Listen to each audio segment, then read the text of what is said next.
Praise the lord. మన ప్రభువును రక్షకుడైన యేసుక్రీస్తు వారి పరిశుద్ధ నామములో మీ అందరికీ శుభాలు తెలియజేస్తా ఉన్నాను. I greet you all in the precious name of Jesus Christ. Shalom. దేవుని మాటల్లోంచి అనేక మాటలు మీతో పంచుకోవడానికి ప్రభు చూపిస్తున్న కృపను బట్టి నేను చాలా ఆనందిస్తా ఉన్నాను. మనందరికీ సుపరిచితమైన వ్యక్తి దేవుని వాక్యంలో అనేకమైన తెగలకు మూల పురుషుడిగా, అనేకమైన జనాంగాలకు తండ్రిగా పిలువబడుతున్న అబ్రహాము జీవితంలో నుంచి కొన్ని మాటలు మీతో పంచుకోవాలని ఆశపడతా ఉన్నాను. ఆది కాండము 12వ అధ్యాయంలో మనం చూస్తూ ఉన్నప్పుడు అబ్రహామును దేవుడు పిలుచుట అనే విషయాన్ని మనం చూస్తూ ఉన్నాం. అబ్రహామును దేవుని పిలుచుకున్నప్పుడు అబ్రహాముతో సెలవిస్తున్నాడు, అబ్రహామా, నువ్వు నా మాట వింటా ఉన్నావు, నేను నిన్ను పిలుస్తా ఉన్నాను. నువ్వు నన్ను అంగీకరించి నీ తండ్రి ఇంటిని, నీ కుటుంబాన్ని, నీ కలిగిన సమస్తాన్ని విడిచిపెట్టి వచ్చే, నిన్ను నేను కానానికి చేరుస్తాను, నిన్ను జనాలకు తండ్రిగా చేస్తాను, నిన్ను గొప్పవాణిగా చేస్తానని చెప్పినప్పుడు అబ్రహాము తనకు కలిగిన ఆస్తిని, తన భార్యను, తనకు కలిగిన సమస్తాన్ని వెంటబెట్టుకొని తనతో పాటు తన సహోదరుడు కుమారుడైన లోతును కూడా వెంటబెట్టుకొని బయలుదేరినట్టుగా దేవుని వాక్యం సెలవిస్తా ఉంది.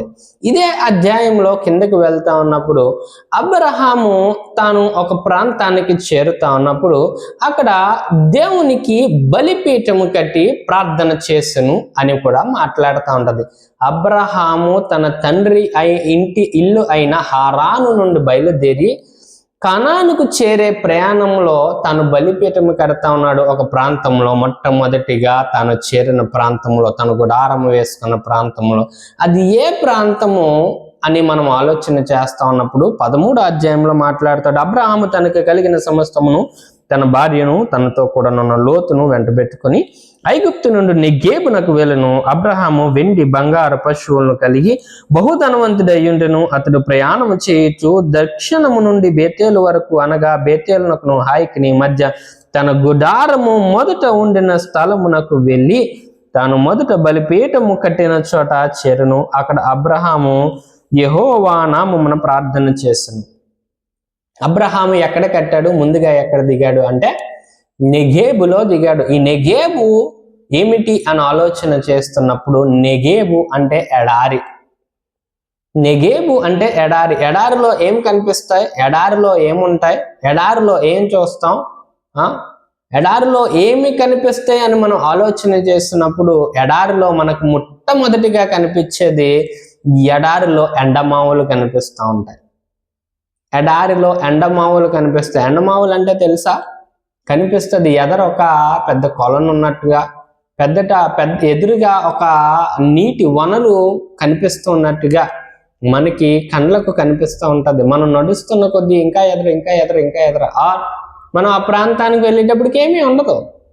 మన కండ్లకు మసగా కలుగజేసి, మన కండ్లను మోసపుచ్చి ఒక నీటి వనరుగా కనిపించి అక్కడికి వెళ్ళినప్పటికీ ఏమీ లేని అసంతృప్తికరమైన వాతావరణాన్ని క్రియేట్ చేసేది ఎడారి.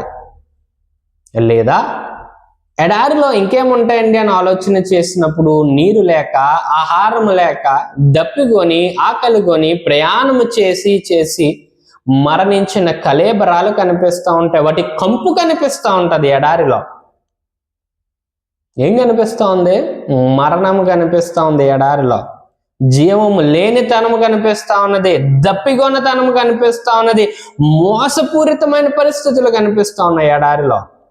ఇలాంటి ఎడారిలో అబ్రహాము దిగాడంట. అబ్రహాము కాపురం ఉండిపోతున్నాడు. అబ్రహాము తన గుడారము వేశాడంట.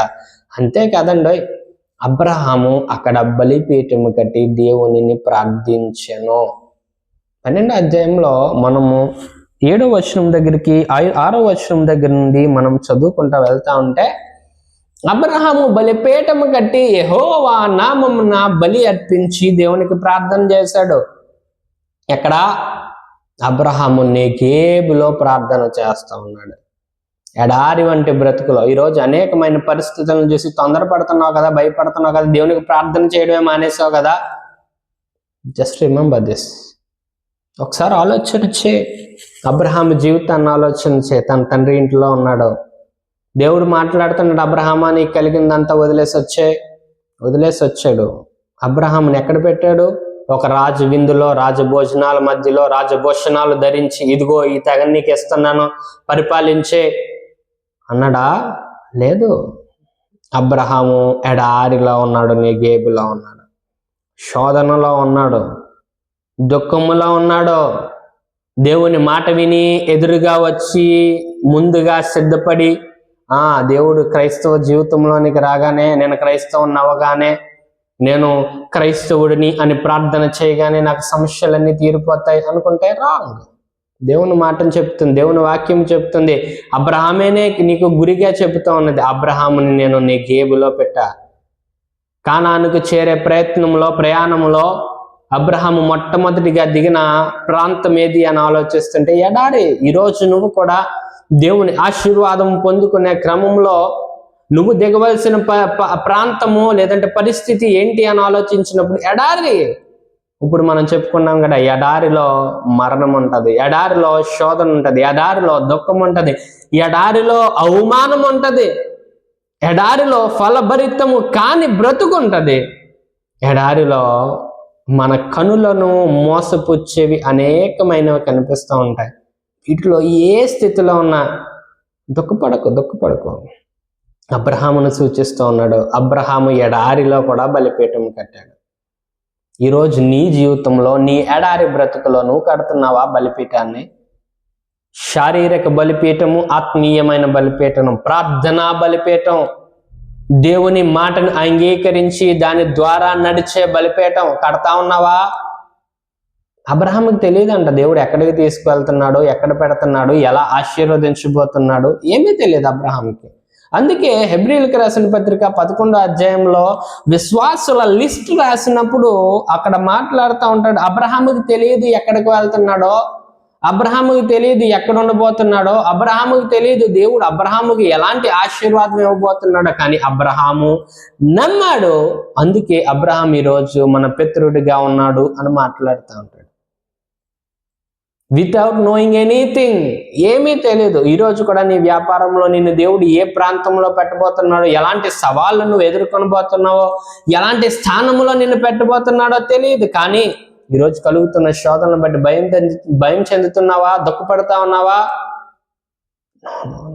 దేవుడు అంటున్నాడు, కంగారు పడుకున్న కుమారుడా, కంగారు పడుకున్న కుమార్తె, నాకు బలిపీఠాన్ని కట్టు, మోకరించి బలిపీఠాన్ని కట్టు, నీ బలిపీఠం మీద దుపార్తిని నా సన్నిధికి నేను ఆహ్వానిస్తా ఉన్నాను, నేను నీ ప్రార్థన వింటా ఉన్నాను.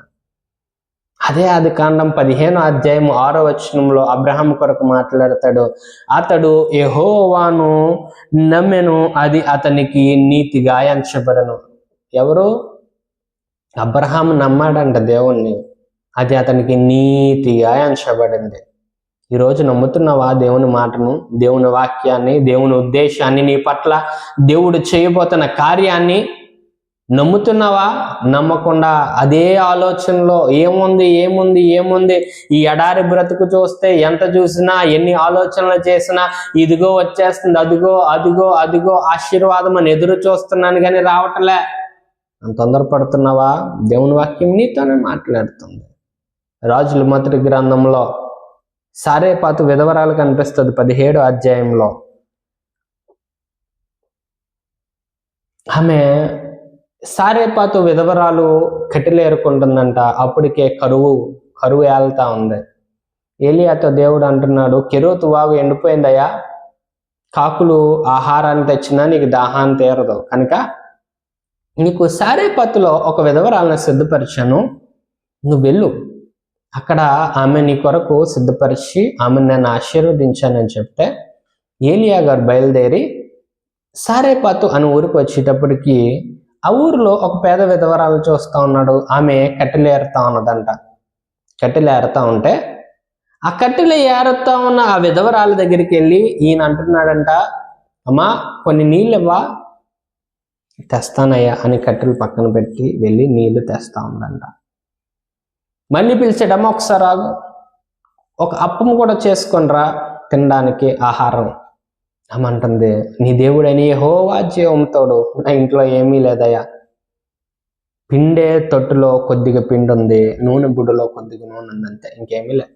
అది కూడా నాకు నా కుమారుడికి ఈ కరువు కాలంలో ఆఖరిగా తినడానికి చేసుకొని వాడు నేను తిని, అది ఆహారం ఎంతవరకు మాకు శక్తినిస్తుందో అంతవరకు ఉండి, ఇంకా అది తిని చనిపోదామని ఇదిగో ఈ కట్టెలు కూడా దానికే అవి చేసుకోవడానికి ఏరుకొని వెళ్తున్నాను అని చెప్తున్నప్పుడు దేవుని సేవకుడు అంటున్నాడు, నా మాట విను, ఆ తొట్టిలో ఉన్న పిండిలో కొద్దిగా తీ, ఆ బుడ్డులో నూనెలో కొద్దిగా తీ, నాకు ఒక అప్పం చేసుకొని రా ముందు. ఆమె మాట నమ్మింది. ఆమె మారు మాట్లాడకుండా వెళ్ళిందంట. ఒక అప్పం చేసుకొచ్చింది, నూనె బుడ్డులో నూనెతో చక్కగా చేసుకొచ్చి దేవుని సేవకుని చేతికిస్తే, దేవుని సేవకుడు ప్రార్థించి దాన్ని తిన్న తర్వాత అతడు ఆశీర్వదిస్తున్నాడు. ఏమని తెలుసా? నీ పిండె పిసుకు తొట్టే తరగదు, నీ నూనెలో బుడ్డే తరగదు. ఆ రోజు ఆ ఇంట్లో సారేపత విధవరాల ఇంట్లో, ఆ పేద విధవరాల ఇంట్లో ఆ నూనె బొడ్డులో నూనె అవ్వలేదంట. ఆ పిండి పిసుకు తొట్టులో ఆ పిండే తరగలేదు, అక్షయ పాత్రలుగా మారిపోయాయి.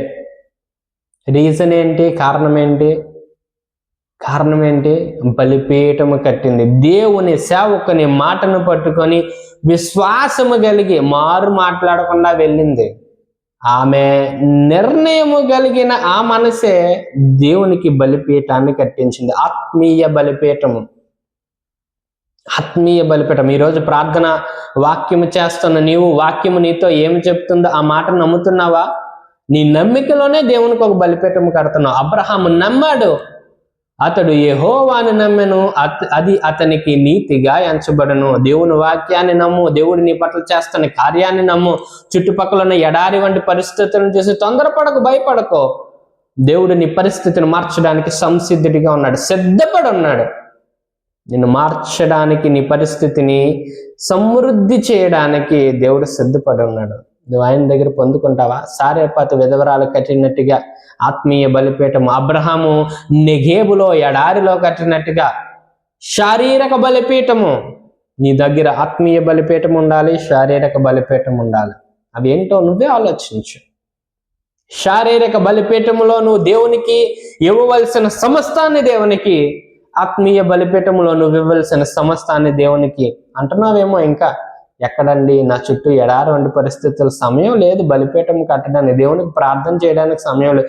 ఉదయం లెగుస్తున్నాను, ఆఫీస్కి వెళ్తున్నాను, మరలా వస్తున్నాను, వచ్చేటప్పటికి టైం అయిపోతుంది. అలా ఫ్రెష్ అయ్యి రెస్ట్ తీసుకొని పడుకునేటప్పటికి ఫోన్ చూస్తున్నావా, న్యూస్ చూస్తున్నావా, ఆ కుటుంబంతో మినిమం సమయం గడుపుతున్నావా? కానీ దేవునితో గడపడానికి సమయం లేదే. ఒకసారి ఆలోచించు. నీ ఆత్మీయ బలిపీఠము వెనకబడిపోతుందేమో, అణగారిపోతుందేమో. దేవుని వాక్యం ఉంటుంది, బలిపీఠం మీద అగ్ని ఆరకూడదు, అది ఎప్పుడు నిత్యం మండుతా ఉండాలి, రాజబెడతా ఉండాలి. బలిపీఠం మీద అగ్ని ఆరకూడదు. నీ కుటుంబంలో అగ్ని ఆరిపోయిన బలిపీఠాలు ఉన్నాయేమో. ఇంకా ఒకసారి మరలా లైట్ను వెలిగించు, మరలా వెలిగించు దేవుని బలిపీఠాన్ని మరలా వెలిగించు. అది ఎలాంటి పరిస్థితి అయినా కానీ దేవుని కొరకు నీ బలిపీఠాన్ని సిద్ధపరచు. అంటున్నావేమో, సమయం లేదండి, ఆరోగ్యం లేదండి, సుఖశాంతులు లేవండి, గొడవలు, మనస్సు స్థిమితం లేదు. అదే చెప్తున్నా, ఎడారి వంటి పరిస్థితుల్లో ఉన్నప్పుడే బలిపీఠం కట్టు.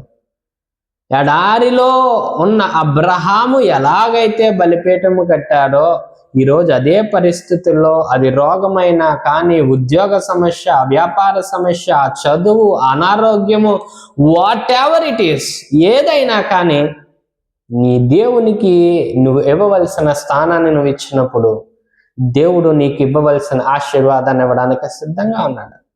ఆయన దగ్గర అడుగు, పొందుకో, బలపరచబడు. దేవుని దగ్గర ఆశీర్వదించబడేవారిగా ఉందాం. ఆయనకు ఈ ఎడారిలో బలిపీఠము కట్టేవారిగా ఉందాం. దేవుడి మాటలను దీవించును గాక. ప్రార్థన చేసుకుందాం. మహాపరిశుద్ధుడా, మా ప్రియ తండ్రి, నీ పరిశుద్ధమైన శ్రేష్టమైన నామాన్ని బట్టి నీకు వేలాది స్తుతులు, వందనాలు. ఎందుకు పనికిరాని అయోగ్యులము, అపాత్రులము అయినప్పటికీ నీ కృపలో భద్రపరిచి మమ్మల్ని హెచ్చించడానికి పూనుకొని మా కొరకు ఈ భూమి మీదకి వచ్చిన మహాదేవుడవు. ఈ మాట ద్వారా అబ్రహామును మా ముందు పెట్టావు, సారేపాతు విధవరాలను మా ముందు పెట్టావు.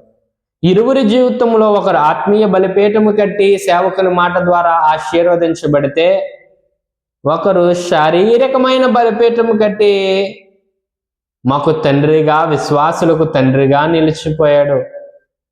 ఆఖరికి మత్తయ్య గారు రాస్తూ, అబ్రహాము కుమారుడును దావీదు కుమారుడైన యేసుక్రీస్తు వంశావళి అని నీ వంశావళికే పేరు పొందిన ఒక గొప్ప వ్యక్తిగా మార్చబడ్డాడు. కారణము, అతడు శోధనలో కూడా నీకు బలిపీఠం కట్టాడు. మమ్మల్ని అలాంటి వారిగా మార్చు. శోధనను చూసి భయపడే వారిగా మమ్మల్ని ఉంచుకుని ఆయన ధైర్యము కలిగి విజయ సాధనలో శోధకుని ఎదిరించడానికి కృపను దయచేయండి. బలపరచండి, ఆశీర్వదించండి. మా ప్రియ బిడ్డల కుటుంబాల వారి జీవితంలో ఏదైతే కొరతలు కొదువులు ఉన్నాయో ప్రతి కొరతను తీర్చండి. సహాయము దయచేయి, దీవించి ఆశీర్వదించి నడిపించండి. యేసయ్య అతి శ్రేష్టమైన పరిశుద్ధమైన నామములో అడిగి ప్రార్థించి వేడుకొంచున్నాము తండ్రి. ఆమేన్. ఆమేన్. Praise the lord. షలోమ్.